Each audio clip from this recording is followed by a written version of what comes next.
तो सबसे बड़ा मुद्दा की शुरुआत करते हैं और आज बात सीएम योगी के उस बयान की जिसमें तालिबानी सोच वाले लोगों को सीएम ने खूब खरी खरी सुनाई है। और उन्होंने अखिलेश का नाम तो नहीं लिया, लेकिन समाजवादी पार्टी अध्यक्ष के जिन्ना के हिमायती वाले बयान पर जबरदस्त हमला किया। सामाजिक प्रतिनिधि सम्मेलन के इस कार्यक्रम में सीएम ने साफ कहा कि विपक्ष के पास कोई मुद्दा नहीं रह गया। विरोधियों पर हमलावर नजर आए सीएम ने यहां तक कहा कि जो लोग आज जिन्ना का समर्थन कर रहे हैं वह एक तरह के तालिबान का समर्थन भी कर रहे हैं। और समाजवादियों की सोच पर सवाल उठाते हुए सीएम योगी ने जिन्ना समर्थकों को जमकर लताड़ लगाई। और इसी पर आज का सबसे बड़ा मुद्दा अपने मेहमानों से चर्चा करेंगे, लेकिन उससे पहले ये रिपोर्ट देखिए। लेकिन जो लोग आज जिन्ना का समर्थन कर रहे हैं एक प्रकार से तालिबान का समर्थन भी कर रहे हैं। जिन्ना समर्थकों पर सीएम योगी ने चुन चुनकर हमला किया। लेकिन जो लोग आज जिन्ना का समर्थन कर रहे हैं एक प्रकार से तालिबान का समर्थन भी कर रहे हैं। तालिबान के समर्थन में नारेबाजी तो वहीं से शुरू हुई थी ना। तालिबान के समर्थन में इन्होंने ही वक्तव्य दिए थे ना। इसलिए भाइयों बहनों, हमें इन सब बातों को समझने का प्रयास करना चाहिए। सीएम योगी ने तालिबान के समर्थन को सीधे सीधे महिलाओं व भगवान बुद्ध के अपमान से जोड़ दिया। तालिबान का समर्थन का मतलब मानवता विरोधी शक्तियों को समर्थन देना। तालिबान के कृत्यों का समर्थन करने का मतलब महिलाओं और आधी आबादी का अपमान करना, बच्चों का अपमान करना। और कुछ लोग उस दिशा में आगे बढ़ाना चाहते हैं। हमें उससे सावधान होना होगा।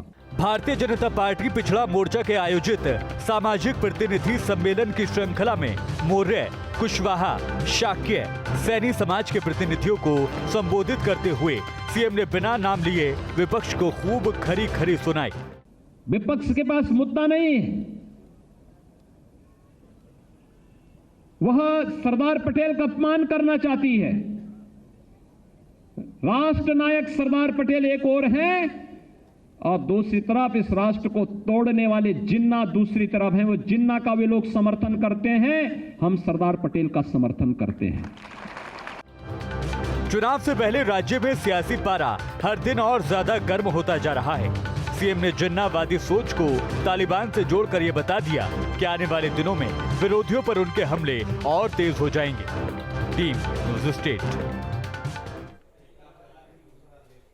तो जिन्ना भारत के लिए खलनायक ही रहेंगे। मुख्यमंत्री योगी आदित्यनाथ ने यह स्पष्ट रूप से जनसभा के दौरान कहा। हमारे साथ जो खास मेहमान जुड़े हैं उनका परिचय आपसे करवाते हैं। कांग्रेस प्रवक्ता अंशु अवस्थी हमारे साथ जुड़े हैं। उमाकांत लखेड़ा वरिष्ठ पत्रकार हैं। राघवेंद्र सिंह भारतीय जनता पार्टी के प्रवक्ता हमारे साथ जुड़ रहे हैं। सबसे पहले उमाकांत जी, मैं आपके पास आऊंगा। जिन्ना की अगर हम बात करें, अखिलेश यादव ने जब से महिमा मंडन किया है उसके बाद से लगातार ये विधानसभा चुनाव के लिए एक मुद्दा भी बन गया है। जिन्ना पर पहले भी बहुत सारी बहसें हुई हैं। बहुत सारे राजनेताओं ने जो भी जिन्ना के बारे में बातचीत की उनको उसका खामियाजा भी भुगतना पड़ा। इस समय की अगर हम बात करें तो जिन्ना का जिक्र अखिलेश यादव ने हरदोई की एक जनसभा में किया। उसके बाद से लगातार राजनीतिक सरगर्मियां भी बढ़ गई हैं। आपका क्या सोचना है? देखिए, हमको ये नहीं भूलना चाहिए, अगर हम इन चीज़ों का विश्लेषण करते हैं यार, ये खबरें हम जनता को बताते हैं, तो ये नहीं भूलना चाहिए हमको कि ये जो उत्तर प्रदेश जो है इस समय विधानसभा चुनाव के मुहाने पर खड़ा है। रोड शो शुरू हो गए हैं, चुनावी सभाएं शुरू हो गई हैं और तमाम तरह के जो भी राजनीतिक मंच है, चाहे वो अपोजिशन के हों, चाहे सत्ता पक्ष के हो, चाहे टूटे हुए दलों के जो भाजपा के सहयोगी थे या सब भाजपा के सहयोगी पहले नहीं थे, उन सारे सहयोगी दलों का जो फोकस है वो उत्तर प्रदेश के विधानसभा चुनाव में मुद्दों को लेकर के है। और क्योंकि योगी आदित्यनाथ खुद भी उन्होंने कहा कि हमारे पास इससे बहुत खूबियां हैं, बहुत सारे मुद्दे हमारे पास हैं और अपोजिशन के पास कोई मुद्दे नहीं है, तो जाहिर सी बात है कि ऐसे मौके पर जिसको कहते हैं कि पोलराइजेशन भी किया जाता है, हर पक्ष पोलराइजेशन करता है वोट्स का। तो वो उन्होंने जो मुद्दा छेड़ा है वो समाजवादी पार्टी के जो नेता हैं, प्रमुख हैं अखिलेश यादव, उन्होंने बिना अनायास में जो पिछले दिनों कोई बात जिन्ना और उनको, नेहरू को और पटेल साहब को एक ही रो में याद किया, उसको लेकर के जो विवाद है मुझे लग रहा है कि वो विवाद बहुत ज्यादा सार्थक विवाद नहीं है। ये उत्तर प्रदेश का, इससे कोई उत्तर प्रदेश ना गरीबी दूर होगी, ना भ्रष्टाचार दूर होगा, ना लाल फिताशाही जो अफसरशाही है वो दूर होगी। नहीं, लेकिन देखिए, नहीं, वो सारी चीजें, वो सारे विषय हैं उमाकांत जी, उन विषयों पर भी चर्चा हो रही है। लेकिन जिन्ना की अगर हम बात करें, इस वक्त जिन्ना का जिन्न जो है वो चर्चा में है। अगर हम जिन्ना की बात करें तो उनकी तुलना अगर आप सरदार पटेल से करेंगे, अगर आप बाकी जो महापुरुष रहे उनसे अगर हम तुलना करेंगे, एक ऐसे व्यक्ति की जिसने इस देश को तोड़ने में अहम भूमिका निभाई, तो ये तो सही बात नहीं। देखिए, तुलना अगर किसी ने कर दी है, तुलना, देखिए, तुलना को मैं कभी भी सही नहीं मानता। जो तुलना की गई वो गलत की गई, संदर्भ किया गया वो गलत किया गया। हो सकता है कि अखिलेश यादव पोलराइज खुद करना चाहते हो अपनी पार्टी के पक्ष में। जो भी पक्ष में कर रहा है, तो चाहे वो समाजवादी पार्टी कर रही है, कांग्रेस कर रही है या भाजपा कर रही है, पोलराइजेशन की पॉलिटिक्स जो है उससे जनता का हित नहीं होता। जनता का हित होता है कि जनता की भलाई के लिए, वेलफेयर के लिए आप गवर्नेंस को आगे क्या करेंगे, 5 साल में आप क्या करेंगे, 5 साल में आपने क्या किया, लोगों के दुख दर्दों को दूर करने के लिए और गरीबों को दुख दर्द दूर करने के लिए, किसानों के, बेरोजगारों के, महंगाई को काबू करने के लिए क्या किया। ये सारे सवाल हैं जिन सवालों पर मुझे लगता है कि गवर्नेंस टिकी हुई है। आने वाले जो पार्टियां हैं, जो सरकार होगी, वो भी जनता की भलाई के लिए काम करे। ये बातें मेरी समझ से निरर्थक है कि तालिबान ने 20 साल पहले अफगानिस्तान में क्या किया था, मूर्ति तोड़ी थी। ठीक, मैं वापस आपके पास आऊंगा। राघवेंद्र सिंह बीजेपी प्रवक्ता हमारे साथ इस वक्त जुड़े हैं। राघवेंद्र जी, आपके पास आऊंगा। जैसा कि लखेड़ा साहब ने कहा है कि इस वक्त जिन्ना की बात जरूर होगी, लेकिन बाकी मुद्दे हैं उन पर चर्चा होनी चाहिए। सारे मुद्दों पर चर्चा होती है और सारे विषयों पर एक दूसरे पर आरोप प्रत्यारोप की स्थिति भी बनती है। लेकिन अगर हम जिन्ना की बात करें तो जिन्ना की तुलना जिस तरीके से की गई है, और उसके बाद सीएम योगी का भी उस पर पलटवार हुआ है। उन्होंने भी जनसभा के दौरान जिस तरह से कहा था कि जिन्ना जो खलनायक हैं और वो खलनायक हमेशा रहेंगे, आप कैसे देखते हैं?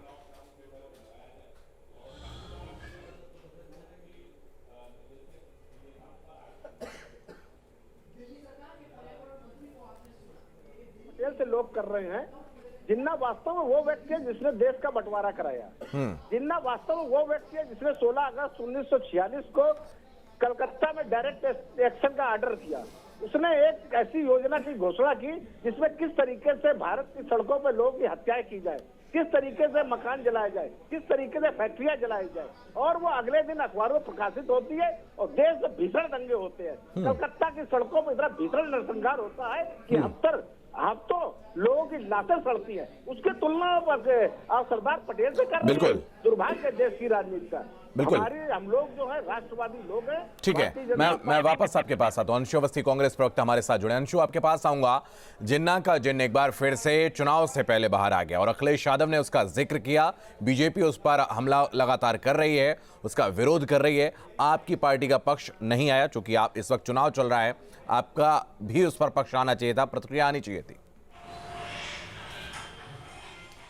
देखिए, सच्चाई यही है कि जो लोग आज, अगर योगी आदित्यनाथ जी जिन्ना जी के बारे में बात कर रहे हैं और आज जिन्ना जी कर रहे हैं, तो आडवाणी जी के बारे में बताएंगे वो पैर छूने क्यों गए थे जिन्ना जी के?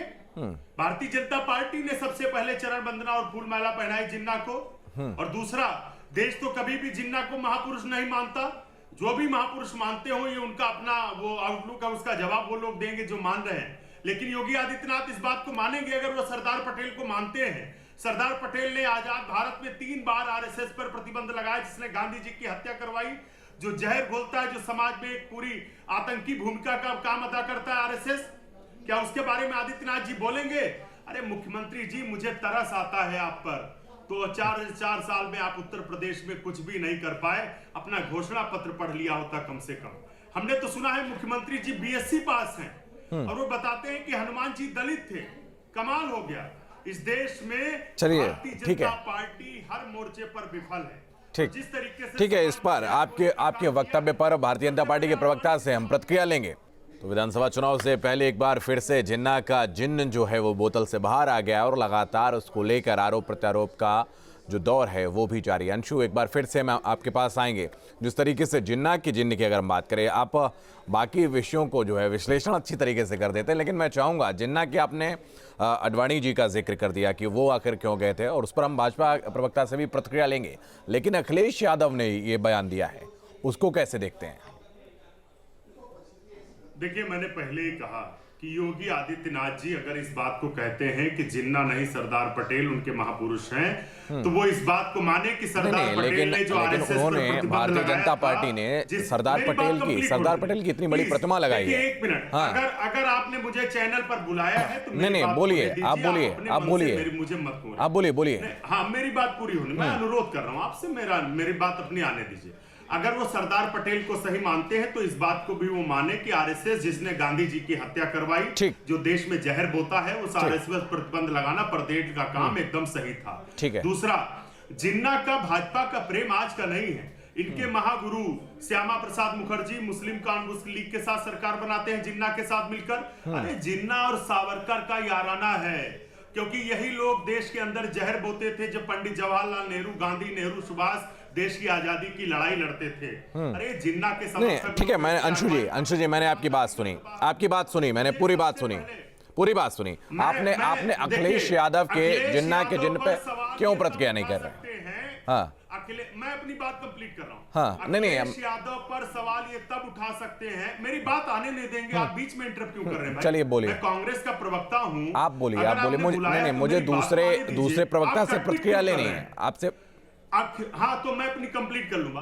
अखिलेश यादव पर सवाल उठाने से पहले आडवाणी से माफी मंगवाए आदित्यनाथ जी, खुद माफी मांगे कि ठीक है। राघवेंद्र जी मैं आपके पास आऊंगा। जिस तरीके से जब भी जिन्ना का जिक्र होता है तो जो पुराने घटनाक्रम रहे उसका जिक्र कांग्रेस के प्रवक्ताओं के द्वारा लगातार किया जाता है। क्या कहेंगे राघवेंद्र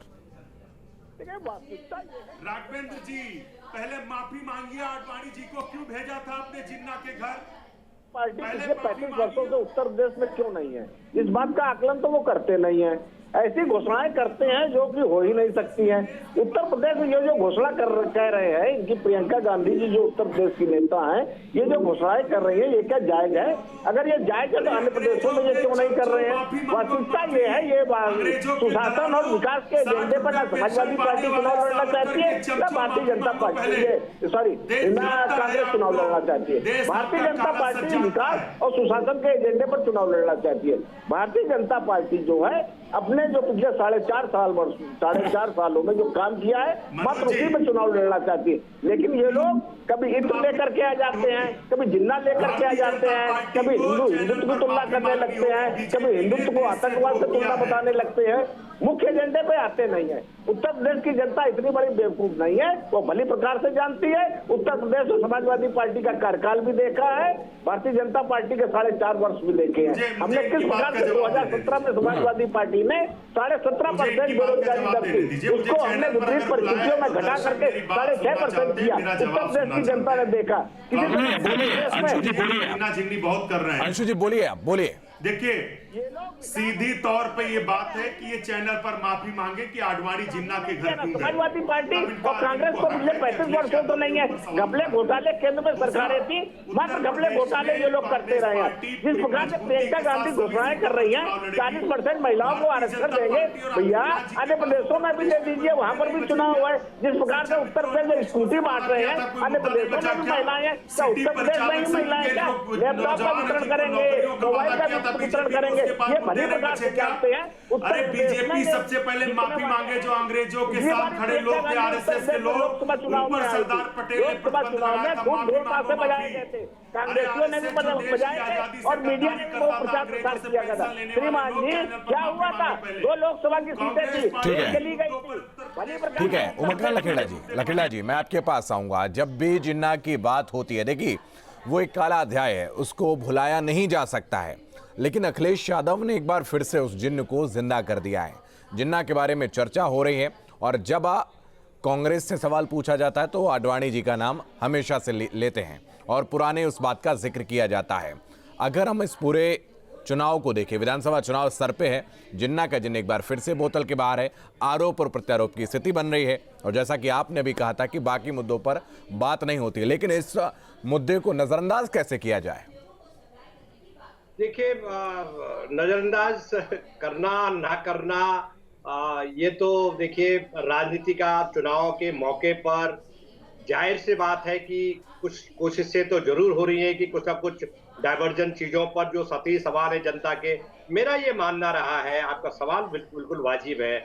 मेरा मानना ये रहा है और मानता हूं मैं कि राजनीति एक ऐसी चीज है जिससे चमत्कार होते हैं। तो मुझे लग रहा है कि ये जो चमत्कार है, राजनीति के चमत्कार, वो जनता के तकदीर बदलने के चमत्कार होते हैं। और राजनीतिक पार्टियां, चाहे वो समाजवादी पार्टी हो, चाहे कांग्रेस हो, चाहे भाजपा हो, चाहे छोटे छोटे दल उत्तर प्रदेश के हो, उनको ये पूरी बहस और अपनी गवर्नेंस का जो एजेंडा है वो जनता की तकदीर कैसे बदलेंगे आने वाले 5 साल में, उस जनता की तकदीर पर। और जिन्ना की जो बहस है, मुझे लग रहा है कि 2 हफ्ते 2.5 हफ्ते पहले कोई बात उन्होंने बोली थी, अब तो समाजवादी पार्टी वाले खुद ही डिफेंसिव है, खुद ही रक्षात्मक मुद्रा में। मुझे लग रहा है कि इसीलिए उनके प्रवक्तागण आपके शो में नहीं आया है। लेकिन मेरा ये मानना है कि चाहे वो समाजवादी पार्टी हो, भाजपा हो, उनको चाहिए कि सार्थक राजनीति के लिए शिक्षा पर बहस करें, स्वास्थ्य पर बहस करें, जन स्वास्थ्य पर बहस करें, रोजगार और जो महंगाई से जो जनता त्रस्त है उत्तर प्रदेश की। और ये जो अच्छा, एक सवाल इसी विषय पर मैं आपसे और करना, एक सवाल और जोड़ना चाहूंगा उमाकांत जी, एक सवाल और जोड़ना चाहूंगा। क्या इस बयान से, जिन्ना वाले बयान से, क्या समाजवादी पार्टी को चुनाव में नुकसान उठाना पड़ सकता है? देखिए, मुझे नहीं, देखिए मैं, जनता बहुत समझदार है। इस तरह के मुद्दे जो पोलराइजेशन करने के लिए अगर समाजवादी पार्टी ने किया है जानबूझ करके, या वो बीजेपी उसको काउंटर करने के लिए पोलराइज करने की कोशिश कर रही है, मुझे नहीं लगता। जनता बहुत, देखो जनता बहुत समझदार है, जनता आप तो मेरे से ज्यादा समझदार है, मुझे नहीं लगता कि इसका कोई बिल्कुल जनता बहुत समझदार है और आने वाले चुनाव में जनता ही इसका उत्तर भी देगी कि आखिर क्या और किन मुद्दों पर चर्चा होनी चाहिए। बहुत धन्यवाद अंशु अवस्थी, आपका हमारे साथ जुड़ने के लिए। उमाकांत लकेड़ा हमारे साथ जुड़े थे, राघवेंद्र भारतीय जनता पार्टी के प्रवक्ता हमारे साथ जुड़े थे, आप सभी का बहुत धन्यवाद। तो सवाल यही है कि जिन्ना का जिन्न एक बार फिर से बोतल से बाहर आया है और विधानसभा चुनाव जो कि आने वाले वक्त में होने वाले हैं, उसमें किसको इसका फायदा मिलेगा, ये भविष्य के गर्भ में है। इस खास कार्यक्रम में फिलहाल इतना ही। आप लगातार बने रहिए न्यूज़ स्टेट के साथ।